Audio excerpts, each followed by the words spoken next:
मुझे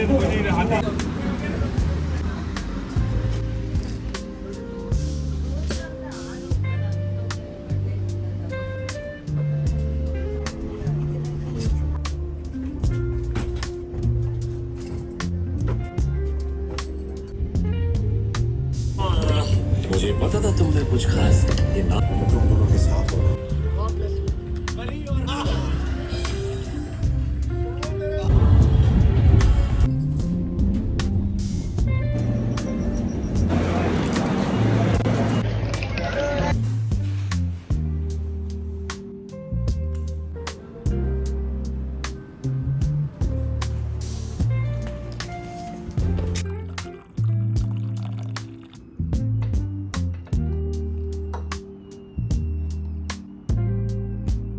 चलो room tour करेंगे।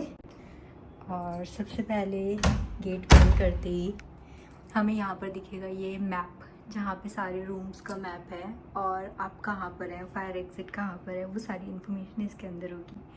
आते ही मैंने अपना बैग कबर्ड में नहीं रखा, यहाँ पे डाला है। एंड इसके नीचे ऐसे स्पेस है कुछ सामान रखने के लिए। And then this is kind of study table, और इस स्टडी टेबल की चेयर इसके पास नहीं रखी है। यहाँ पे है कबर्ड, कबर्ड में मैंने कुछ नहीं रखा है चप्पल के सिवा अपनी। साइड टेबल जो बेड के साइड में होती है, यहाँ पर इन्होंने नोट पैड दिया है और यहाँ से इसको स्कैन करके खाना मंगाया जा सकता है और इसके अंदर इनको फीडबैक दिया जा सकता है related to their services. Intercom, और इसके अंदर इनके सारे इम्पोर्टेंट कॉन्टेक्ट नंबर्स हैं जो चालू हैं। This is the bed, and then there is one more side table जहाँ पे मेरा जो बैग है वो विराजमान है, मिस बैगवती। यहाँ पर भी एक साइड टेबल है, बहुत ही प्यारी सी काउच जैसी एक चेयर है जो कि मुझे बहुत ज़्यादा प्यारी लगी, और यहाँ पर एक ग्लास का टेबल है। Then you have the study table, study chair over here, जो कि वहाँ पर सामने होनी चाहिए थी जहाँ पे वो मेरा बैग रखा है, बट वहाँ पर शायद इन्होंने रखना उचित नहीं समझा। एंड देन इन्होंने सारी इन्फॉर्मेशन इस डायरेक्टरी में दी हुई है, जैसे कि इनका होटल एयरपोर्ट से कितना दूर है, रेलवे स्टेशन से कितना दूर है। ये सब मैंने नहीं खाया है बिकॉज़ ये है तो 10-10 रुपये का, लेकिन उन्होंने 60-60 रुपये के चार्जेस लगाए हुए हैं। Water bottles, mugs, and then this is my makeup bag cum my utility bag. And then we have a fridge over here जिसमें कोक रखी है जो कि मैं बिल्कुल नहीं पीती, मुझे बिल्कुल पसंद नहीं है। Then they have the dustbin जो कि बिल्कुल खाली है, और यहाँ पर एक टीवी भी है। And then this is the washroom, washroom की लाइट्स।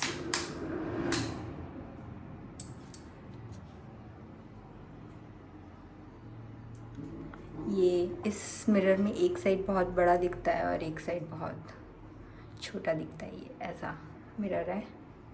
और ये इन्होंने यहाँ पर एकदम असली प्लांट रखा हुआ है। देन शैम्पू, और sorry hand wash, lotion, utility kit, and then they have this lotion and the basic bathroom. ये था मेरे रूम का टूर, और अभी मैं रेडी हो रही हूँ डिनर पे जाने के लिए, बिकॉज़ सुबह से मैं इस रूम के अंदर अपना काम करे जा रही हूँ। ऑफिस वर्क किया मैंने, एडिटिंग की, इसके अलावा खाना खाया, टीवी देखा थोड़ी देर, सो नहीं पाई। मैंने सोचा था आज सोऊंगी, बहुत नींद आ रही थी सुबह जब उठी, बट नहीं सोई मैं। ओह गॉड, लाइट जाती है ना, मुझे सबसे ज़्यादा डर लगता है। मतलब ऐसा लगता है कि शिट, ऐसी बातें नहीं करते मैं, मुझे कुछ नहीं लगता है। और यहाँ पे ना मतलब इन्होंने विंडो, लाइट आ गई, इन्होंने यहाँ पर विंडो भी दे रखी है, बट वो विंडो कुछ काम की नहीं है, सिर्फ वहाँ से पार्किंग नज़र आती है। बट हाँ, बाहर से लोग आपको अंदर देख सकते हैं अगर आप विंडो खोल के रखोगे तो। So I am getting ready to go for a glance pizza, जो मैं बेंगलोर में खाती थी और वो अहमदाबाद में नहीं मिलता है।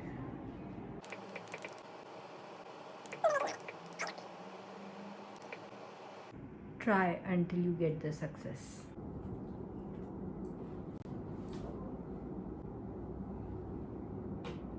आपके मैनेजर नहीं है अभी यहाँ पे? वो तो जस्ट फ्लोर पे गए। मतलब यहीं पर है? हाँ जी। Can we talk to him? या रूम दिखाने के लिए गए, कोई और नहीं जा सकता क्या? Can we know what are your best services here? आप बताइए ना प्लीज़। बात तो कर ही सकते हैं ना हम, किसी बेसिस पे ही आपको कोई होटल चूज़ करके आता है तो क्या बेस्ट सर्विसेज आप देते हैं? लैपटॉप में कनेक्ट हो रहा था क्या? नहीं, In the entire hotel, we don't have any issue so far today. Since morning she is TV में भी struggling नहीं with चल रहा था, मुझे लगा हो सकता है मेरे फ़ोन में कोई इशू हो। टीवी में भी नहीं चल मैं रहा आपको था, बताती हूँ, स्पेशली उस बार- शाम को 6 बजे के बाद बहुत ज़्यादा मुझे प्रॉब्लम आई है। Is it working now?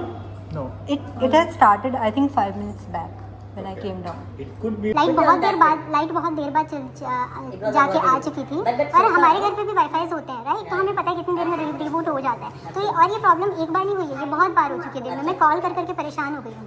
और कोई नंबर चालू नहीं है, 9 आप प्रेस करोगे तो कॉल जाएगा, दूसरे नंबर चालू नहीं है। 44 लाइक जो रेस्टोरेंट आपने इतने सारे नंबर्स जो दे रखे हैं ना, उसमें से एक भी काम नहीं कर रहा, सिर्फ 9 नंबर पे कॉल जाता है। We reached out so many I times. reached out to you but still there was no resolution for that. तो दिन का लॉस हो गया ना sir. Yes, I'll let you outside. Please, ma'am, I I was telling her, okay, at least No, we things were- are good. It could be one of the occasional. Don't just because of that. Give us one more chance and you will feel better. But don't go today. Stay, and you will gonna have beautiful memories. He is the guy who responsible for your plate. Yes. But we'll make a things for good for you. Don't worry. But don't go now.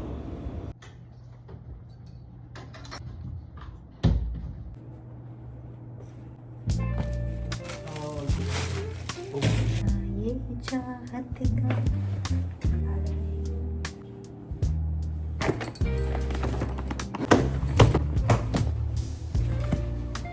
Hello, welcome back to my YouTube channel. और अभी मैं पुणे से travel करके आ रही हूँ, और पुणे में मैं फर्न रेजिडेंसी के अंदर रुकी थी। और फर्न में मेरा ये फर्स्ट एक्सपीरियंस था, इससे पहले मैं कभी फर्न में नहीं रुकी थी, लेकिन मैंने काफ़ी नाम सुना था कि हाँ बहुत अच्छा होटल है, और रेलवे स्टेशन के बिल्कुल पास था, तो हमने वहाँ पर जाना उचित समझा। फर्न में ये मेरा फर्स्ट एक्सपीरियंस था, और वहाँ जाने के बाद में जो चेक इन प्रोसेस होता है वो बहुत स्मूथ रहा। और हमने उनसे पूछा कि कुछ खाने के लिए अवेलेबल है क्या, कुछ हो जाएगा क्या किचन से, क्योंकि रात के 2-2:30 बज रहे थे और भूख बहुत ज़्यादा तेज़ लग रही थी। तो उन्होंने कहा कि चाय हो जाएगी, और अगर आपको खिचड़ी वगैरह चाहिए तो वो भी बन जाएगी। तो हमने चाय मंगवाई, और उसके साथ में उन्होंने हमें कॉम्प्लीमेंट्री कुकीज़ दी थी काफ़ी सारी। तो वो एक्सपीरियंस मेरा बहुत अच्छा रहा। और नेक्स्ट डे से सारी कहानी शुरू होती है।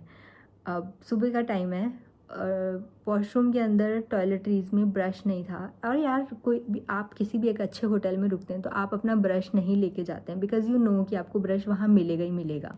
और आजकल तो बेसिक होटल्स जो होते हैं ना, वो भी ये चीज़ देते हैं, टॉयलेटरीज़ वगैरह जो है वो प्रॉपरली देते हैं। तो वहाँ पर ब्रश नहीं था। मैंने उनको कॉल करके सुबह अप्रॉक्स 8:30 के करीब उनसे ब्रश मंगवाया कि एक ब्रश मिल जाएगा क्या। तो उन्होंने उस ब्रश को लाने में आधा घंटा लगा दिया, जिसमें से मैंने उनको 3 बार कॉल करके बोला है कि मुझे एक ब्रश की ज़रूरत है। तो यार इतना कितना टाइम लग रहा था, पहली बात।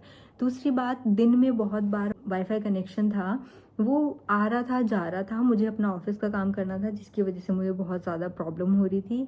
तीसरी बात, उनसे जब रूम क्लीनिंग के लिए उनको बुलाया गया तो उन्होंने ऑलमोस्ट 2.5 से 3 घंटे लिए हैं एक रूम को क्लीन करने के लिए, मतलब आने के लिए रूम के अंदर, कि हाँ वो बाकी सारा होटल क्लीन कर रहे थे, पता नहीं क्या कर रहे थे। तो मतलब हो सकता है इतना टाइम लगता होगा, बट मेरे एक्सपीरियंस में जितने होटल्स में मैं अब तक रुकी हूँ ना, इतना टाइम कहीं पे भी नहीं लगा। मतलब ऐसी सर्विस जो है मैंने एक्सपेक्ट नहीं की थी, तो हो सकता है मुझे ये थोड़ा सा डिसअपॉइंटिंग लगा। नेक्स्ट जो है, आप खाना खाते हैं, ठीक है, मैंने अपना खाना जो है वो रूम के अंदर ही मंगाया था। और खाना खाने के बाद जो प्लेट्स होती हैं, ऑफ कोर्स आप हाउसकीपिंग स्टाफ को बुलाएंगे, बोलेंगे आप उनको प्लेट क्लीन कर दीजिए। तो वो प्लेट्स जो है, मैंने अप्रॉक्सीमेटली 2:30 बजे कॉल किया उनको प्लेट्स उठाने के लिए, और वापस मैंने 3:30 बजे कॉल किया, वापस मैंने 4 बजे कॉल किया। मतलब वही है, मैं दिन भर बस उनको कॉल ही करे जा रही थी, और मुझे ऐसा लग रहा था कि मैं उनको डिस्टर्ब कर रही हूँ, जबकि मैं वहाँ पर पे करके रह रही थी। वो लोग नहीं आए प्लेट्स लेने के लिए, और शाम को 5:30 बजे थक हार के मैंने अपनी प्लेट्स जो है टेबल से उठा के रूम के बाहर रख दी, क्योंकि यार आप पूरा दिन प्याज की स्मेल में और अचार की स्मेल में नहीं बैठ सकते हो। और प्लेट्स मैंने इसलिए बाहर रख दी कि यार वो आवाज़ आती है ना कि कोई हाँ बार बार बाहर से निकल के जा रहा है, और मूवमेंट हो रहा है आपको पता चलता है। तो मैंने सोचा किसी भी हाउसकीपिंग स्टाफ को अगर प्लेट्स दिखेंगी तो फॉर श्योर वो उठा के ले जाएंगे। बट 7:30 तक कोई नहीं आया और वो प्लेट्स वहाँ की वहीं रखी हुई थी। नेक्स्ट शाम को मुझे रेडी होना था, बार बार लाइट्स जा रही थी, बार बार लाइट्स आ रही थी, उनका वाईफाई जो है वो आधे घंटे तक रीबूट ही नहीं हो पा रहा था, तो बहुत ज़्यादा प्रॉब्लम हो रही थी। अब बस मैं एक बेसिक क्वेश्चन पूछना चाहूँगी, आप किसी भी होटल को सिलेक्ट करते हैं तो आप उसमें मुश्किल से 4 से 5 एमिनिटीज़ जो हैं वो देख के जाते हैं, ठीक है। वाईफाई कनेक्शन हो, हाउसकीपिंग स्टाफ अच्छा हो, मतलब आपकी जो सर्विसेज हैं वो ज़्यादा अच्छी हो, आपको प्रॉपर टॉयलेटरीज मिल जाएं या फिर जो वॉशरूम है वो क्लीन मिल जाए। ये जो बेसिक एमिनिटीज़ होती है ना, फॉर श्योर हम सब लोग वही चीज़ देखते हैं और हमने भी वही देख के उसको बुक किया था। अब यार मैंने ये सोचा कि इस होटल के अंदर काफ़ी सारी फैमिलीज़ रह रही हैं, क्योंकि मैंने जब मैं नीचे ब्रेकफास्ट करने के लिए गई थी मैंने ऑब्जर्व किया था काफ़ी सारी फैमिलीज़ जो है ना, अच्छी फैमिलीज़ जैसे जॉइंट फैमिलीज़ जो होती हैं वो वहाँ पर स्टे कर रही थी। तो मैंने सोचा यार मुझे नहीं पता किसी ने कन्फ्रंट किया है या नहीं किया है, या फिर ये प्रॉब्लम मेरे साथ ही हो रही है। मैंने नीचे जाके मैनेजर से बात की और मैंने उनको बोला कि भाई ये प्रॉब्लम है। तो वो बोल रहे हैं नहीं ऐसी तो कोई प्रॉब्लम नहीं है, आपके रूम में कैसे प्रॉब्लम आ रही है, हम सब तो ठीक से काम कर रहे हैं, आप हमें इन्फॉर्म कर दे। यार कितनी बार इन्फॉर्म कर देती मैं, कितनी बार आपको कॉल करती। तो मैंने इस बात को बढ़ाया, मैंने सोचा कि मुझे कुछ सोल्यूशन मिलेगा, बट दे आर सेइंग कि नहीं ऐसी कुछ प्रॉब्लम नहीं थी। मैंने कहा चलो छोड़ दो आप, ये सब वाईफाई और जो ब्रश वगैरह की जो प्रॉब्लम है ये बेसिक है, कोई प्रॉब्लम नहीं। आप मुझे बताओ हाउसकीपिंग स्टाफ प्लेट उठाने क्यों नहीं आया? दोपहर 2:30 बजे मैंने खाना खाया, शाम को 7:30 बज गए हैं, वो प्लेट अभी भी रूम के बाहर ही रखी हुई है। तो मेरा बस यही था कि यार अगर आपके कस्टमर्स को कुछ प्रॉब्लम हो रही है तो आप उनको सॉल्यूशन प्रोवाइड करें, ना कि खुद को डिफेंड करें कि नहीं ऐसा कुछ नहीं हुआ है। वो मुझे ये बोले कि जो इंटरनेट है वो पूरे होटल में अच्छे से चल रहा है और हम सुबह से उसी पे काम कर रहे हैं एंड किसी भी कस्टमर ने कोई शिकायत नहीं की है आपको छोड़ के। मैंने कहा इंडिया के लोग इतने अच्छे हैं ना कि एक डेटा रिचार्ज करवाने में वो कोई संकोच नहीं करेंगे, वो लोग अपना डेटा रिचार्ज करवा के अपना काम जो है चला लेंगे। ज़रूरी नहीं वो हर कोई आके आपको शिकायत करे। और मुझे ऐसा लगा तो मैंने आके बोला है। अब इसके बाद तो उनके पास कोई आंसर नहीं था, तो मैंने सोचा कि चलो कोई नहीं, अब जो हुआ वो हुआ, हम लोग चेकआउट करेंगे। मैंने उनको बोला हमको चेकआउट करना है, बट उन्होंने कहा नहीं आप चेकआउट मत करो। उन्होंने अपॉलोजी किया उस चीज़ के लिए, उन्होंने सॉरी बोला, उन्होंने बोला कि ठीक है जो हो गया सो हो गया। उन्होंने काफ़ी सारी मतलब हमको बिठा के कूल डाउन करने की कोशिश की है, बट जब हमने चेकआउट के लिए बोला तो उन्होंने हमको सोल्यूशन देने का ट्राई किया एंड उन्होंने एक पर्सन अपॉइंट किया कि नहीं he is going to help you out for everything else. उन्होंने हमको इवनिंग का जो डिनर है, जो हम बाहर जाने वाले थे वो हम नहीं गए, उन्होंने बोला कि नहीं आपको डिनर हमारे साथ करना है। उन्होंने अपॉलोजी किया इन सब चीज़ों के लिए और वो बोले कि कोई प्रॉब्लम नहीं है, हैपेंड इज़ हैपेंड, जो हो गया उसको छोड़ दो अभी। एंड अब यार कोई ऐसे बोल रहा है तो फिर क्या ही कर सकते हो आप, है ना। तब थोड़ी बोलोगे नहीं मैं तो चेकआउट करके अब भी निकलूँगी, ये उस वक्त आपको बैठना ही पड़ता है। नेक्स्ट जो है उन्होंने हमको आसपास जो भी प्लेसेस अवेलेबल थी अप्रॉक्सीमेटली 15 to 20 किलोमीटर के दायरे में, उन्होंने हमको वो छोटा सा टूर कराया, क्योंकि हमें नेक्स्ट डे 2 बजे किसी से मिलने जाना था, तो हम लोग ज़्यादा टाइम नहीं दे पाए उसके लिए। बट उनका प्लान था कि हम लोग आपको कल पूरा सिटी टूर कराएंगे, बट हमारी ऐसी डिमांड नहीं थी कि आप हमें सिटी टूर करवाएं या फिर ये करो हमारे लिए। तो उन्होंने ये सब चीज़ें कॉम्प्लीमेंट्री दी। और दगड़ू शेठ गणपति बापा जी का जो टेम्पल है वहाँ पर हम लोगों ने विज़िट किया। Means they wanted to provide us the solution, क्योंकि जो हो गया उसका तो कुछ कर नहीं सकते। तो इन शॉर्ट जो फर्न रेजिडेंसी का जो मेरा एक्सपीरियंस पहले ख़राब जा रहा था, मतलब मैं स्टेकेशन प्लस वर्केशन के जो मोड में वहाँ पे गई थी वो हुआ नहीं हुआ, बट उनका जो स्टाफ था उन्होंने ट्राई किया कि मेरा जो टाइम है वो अच्छे से स्पेंड हो, जो बचा हुआ टाइम है, मतलब जो नाइट थी या फिर जो नेक्स्ट डे था। और उन्होंने एज अ सोल्यूशन यही बोला कि आप एक दिन और रुकिए हमारे होटल में और आपको हर चीज़ बेस्ट मिलेगी, आपको हर एक चीज़ जो है वो अच्छे से प्रोवाइड की जाएगी, आपको सर्विसेज अच्छी मिलेगी, जो भी प्रॉब्लम आ रही है वो सब कुछ भी नहीं। But in whole at the end of the day उन्होंने हमारा दिन बनाया। उन्होंने ट्राई किया कि हमारा जो कस्टमर है वो कहीं और ना जाए और उन्होंने एक सल्यूशन प्रोवाइड किया, तो मुझे वो चीज़ बहुत अच्छी लगी। और मेरा बस यही है कि यार मैंने उस प्रॉब्लम को इसलिए एड्रेस किया क्योंकि बहुत सारी फैमिलीज़ थी, बहुत सारे ओल्ड एज पीपल भी थे वहाँ पे, हो सकता है वो लोग इस प्रॉब्लम को एड्रेस ना कर रहे हों। तो मेरा ऐसा मकसद नहीं था कि मैं लड़ूँ और चेकआउट करके चली जाऊँ या कुछ और चीज़। मैं बस ये चाहती थी कि जो प्रॉब्लम मैं फ़ेस कर रही हूँ वो कोई और फेस ना करे। बट येस आई अप्रिशिएट कि उन लोगों ने इतनी सारी प्रॉब्लम होने के बावजूद, आप वो चाहते तो हमें रिफ़ंड दे के भेज सकते थे, वो चाहते तो बोल सकते थे कि ठीक है मैम आप चेकआउट कर लो, आपको प्रॉब्लम ज़्यादा हो रही है तो, but instead of that they have given me the solution. और उन्होंने ट्राई किया कि हमारा जो कस्टमर है वो खुश होके जाए।